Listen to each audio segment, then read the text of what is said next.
Right, hello again everybody. It's just here now for the final part of this evening, final presentation, and this is about the a legal update, what landlords need to know in 2018 2019. What I'm going to do is stop and go about the increasing legislation in lettings. Is that alright at the back? Can people hear me? Smashing. So, increasing legislation in lettings. Interestingly, I was at a conference about, a similar conference to this about 7 or 8 months ago, and someone presenting about legislation asked the landlords in the room, self-managed landlords for that matter, how many of you are self-managed landlords? A lot of them put their hands up, and they said, right, keep your hands up. Who in this room who self-manages finds it easy? A few of them put their hands up, and then this lady who was presenting said, well, you're doing it wrong. And funnily enough, I was a little bit taken aback by that, but actually she had a point. And I see what her point was. It's not easy. This is becoming a very testing time in the lettings market in terms of legislation. So the things I want to kind of cover today are go over a brief overview of what's happened so far. So from the birth of, it's going back to the 80s and work our way through, okay? So it'll be similar kind of whistle-stop tour as far as per Phil's presentation. And I also want to go over some of the laws which have come in over the last couple of years, which I think may be apparent and helpful for you. First one is an overview of the legal trends. So this I mentioned this in my previous slide about pre-Jan 1989. So there was a Housing Act 1988, came into effect in 15th of Jan 1989.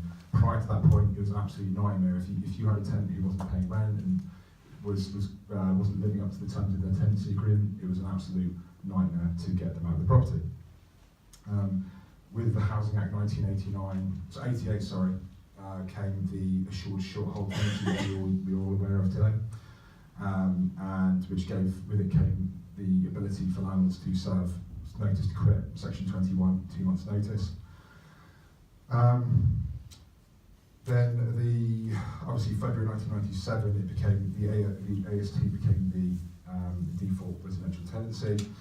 Everything was all tickety-boo up until 6th of April 2007, when deposit registration became a legal requirement. That is the requirement to register a deposit with a government-backed deposit scheme such as the DPS or the TDS.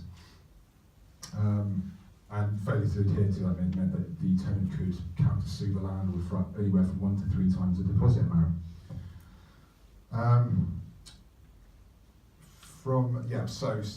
Let me see. So if we go forward, let's see where we're at. So this is my next slide. This is where things start to get a bit meaty.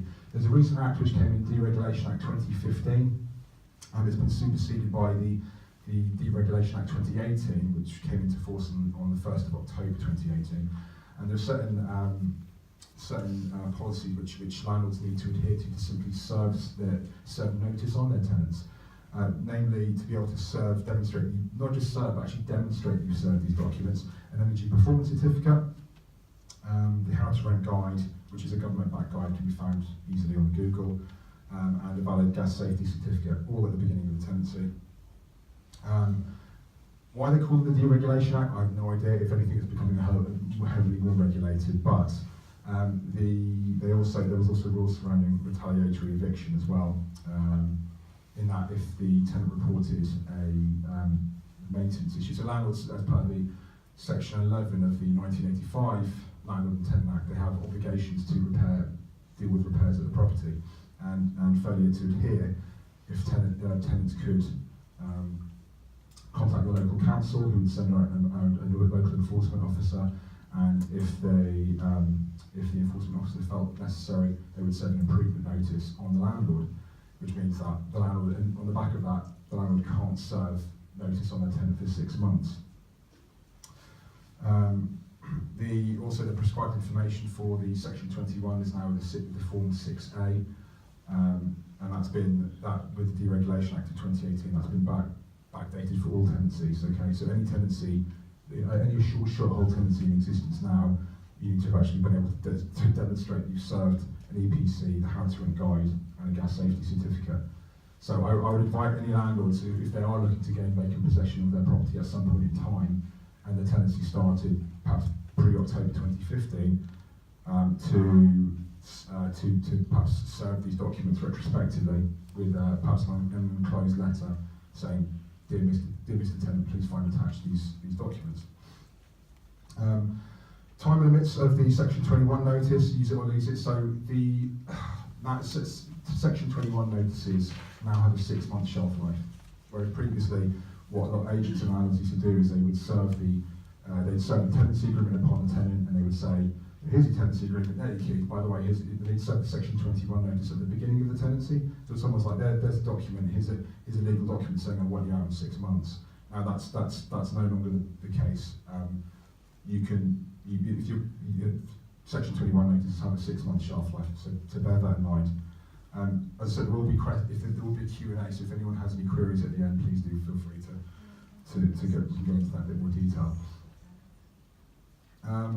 Also, just to make sure that we're all aware, from the 1st of October 2015, all rental properties need to have smoke alarms fit on every story of the property, as well as having a carbon monoxide detector in where there's a solid fuel burning source, so like a gas, like a coal fire or wood burning stove.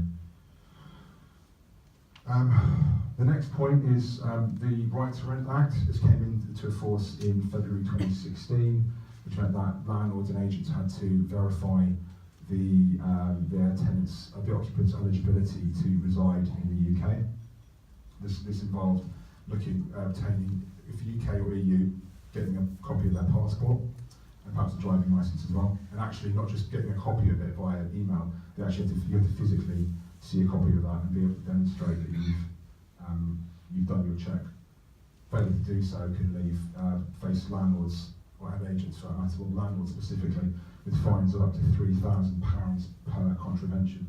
So if you've got 3 tenants and you've not assessed their eligibility to reside in the UK, that's a pretty hefty fine. It was applied, it originally came out as a tester in the West Mids in 2015. It bounced back out to the rest of England in 1st of February 2016. Excuse me. So next one, minimum energy efficiency standards. I'm presuming perhaps we're aware of this, but if not, just to clarify, the big dates from 1st of April 2018, it was for any new tenancies, so not just new tenancies being marketed, but if you renew a tenancy on another fixed term after the 1st of April 2018, you need to have demonstrated that you have there is an EPC of E or above. Just on a side note, if you're not sure what the EPC is, you can generally get a copy of your EPC off the EPC register, which is a government database. From April 2020, it's going to be backdated to all tenancies, regardless of whether they're in new fixed terms or periodic. So bear that in mind. And then from April 2023, if anyone here has commercial property or interest in commercial property, the legislation is also being thrown out that way as well.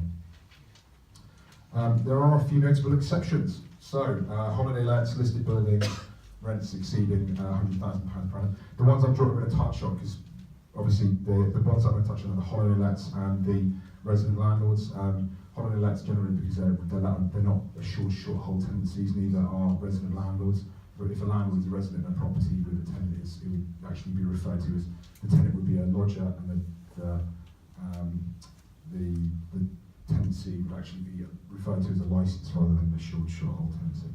Anyway, those are the exemptions, and if you want to register an exemption, it's not just saying, oh well, my property is a listed building doesn't qualify as an exemption. You actually have to register the exemption, and there's the link to do so.